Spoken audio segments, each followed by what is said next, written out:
I looked at my grocery receipt last week, and for a second, I genuinely thought the cashier had made a mistake. She hadn't. Prices are simply higher now on almost everything, and none of it is in our control. So at 58, I finally sat down and went through my spending line by line, and what I found embarrassed me a little. I was paying for a dozen things every single month that my own grandmother never would have bought at all. Things I didn't even think of as expenses because they had become so normal I stopped questioning them. I stopped buying every single one of these 12 items, and I have not looked back once. Stay with me until number 1 because that one is the biggest money leak of them all, and most people never even notice it's happening. Let's get into it. Number 12, single-serve coffee pods. Those little plastic pods run about 60 to 80 cents each, 2 cups a day, every day, and you're spending close to $500 a year just on coffee that takes 10 seconds to brew. My grandmother made a full pot on the stove every morning with a simple percolator. I bought one secondhand for $12. A bag of ground coffee lasts me 3 weeks and costs $6. I haven't touched a pod in 6 months. Number 11, bottled water by the case. A case of bottled water runs $5 to $6, and if you're going through one a week, that's close to $300 a year for something that comes out of your tap for free. I bought a simple filter pitcher for $18. It sits in my fridge, I refill it every morning, and I have not bought a case of water since spring.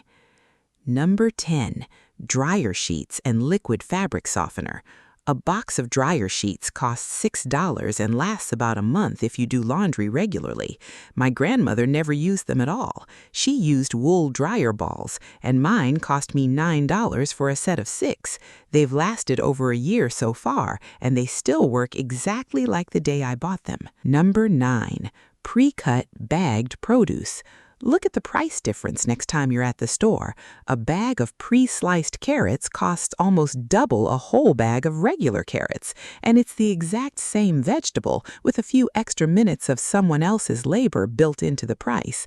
I started buying whole produce and spending 10 minutes chopping on Sunday. My produce bill dropped by nearly a quarter. If you're finding this useful, tap that like button. It genuinely helps more people find the video. And tell me in the comments which one of these you're already doing without even thinking about it. Number 8, store-bought greeting cards. A single card at the store runs $5 to $7 now for a piece of folded cardstock. My grandmother wrote her own notes on plain paper, and people kept them for years afterward.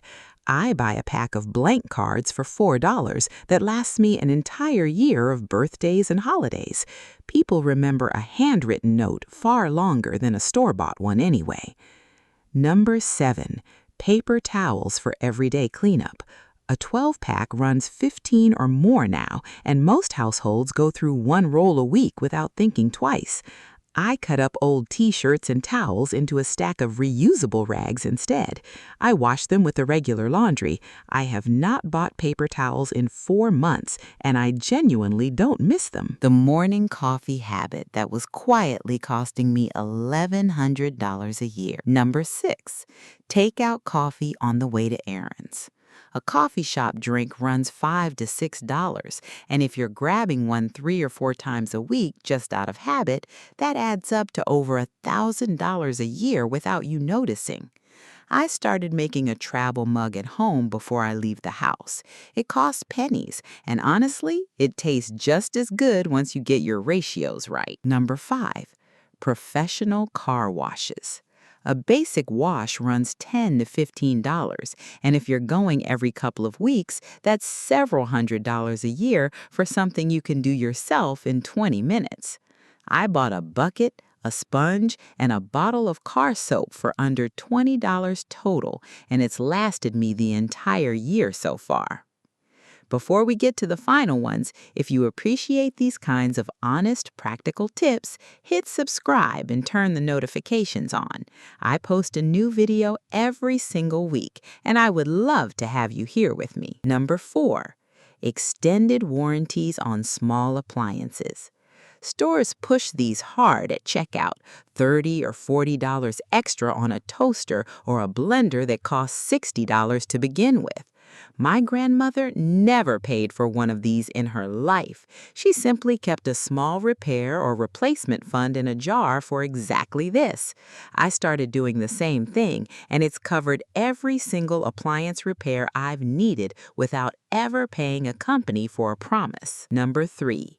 Scented candles and wax melts. A single decent candle runs $18 to $25 now, and it burns down in a few weeks. My grandmother simmered a small pot of water on the stove with orange peels and cinnamon whenever she wanted the house to smell warm and welcoming. It costs nothing because you're using scraps you already have, and it fills the whole house far better than any candle ever has for me. Number 2. Bagged ice from the store. This one sounds small, but a bag of ice runs $2 to $3, and if you're buying it every time you host anyone, it adds up fast over a summer. I bought 2 extra ice trays for $6 total, and I keep a bag in the freezer ready to go at all times. I have not bought a bag of ice in over a year. And finally, number 1, the single biggest money leak I found. I call this the do-it-for-me tax, and once you start noticing it, you cannot unsee it. It's every single dollar you spend paying someone else to do something you are completely capable of doing yourself: brewing your own coffee, washing your own car, mending your own clothes, chopping your own vegetables. None of these things cost much on their own. That's exactly why nobody notices them. A few dollars here, a few dollars there, dozens of times a month, and it quietly adds up to thousands of dollars a year, money that could be sitting in your savings account instead of a company's. At 58, I've learned that convenience isn't free. It's just billed in small enough pieces that you stop noticing you're paying for it at all. Taking a little bit of your time back instead of handing it to a corporation is one of the simplest and most powerful financial habits I have ever adopted. So there you have it, 12 everyday things I stopped buying, and honestly, I don't miss a single one of them. Which one of these are you going to try cutting first? Did I miss something you've already stopped buying yourself? Tell me in the comments. I read every single one. And if you like this, I think you're going to love the video right here on your screen.